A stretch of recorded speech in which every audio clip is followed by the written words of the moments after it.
చెప్పు. జనవరి, ఫిబ్రవరి, మార్చ్, ఏప్రిల్,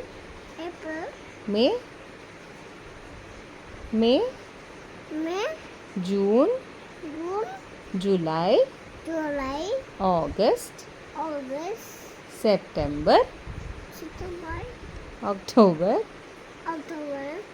నవంబర్, డిసెంబర్. డిసెసరమ్మా అంటే డిసెంబర్. డిసెంబర్ కాదు బేటా, డిసెంబర్. డిసెంబర్. బండి ఇస్తానులే. డిసెంబర్ చెప్పు. థ్యాంక్ యూ చెప్పు. బాయ్.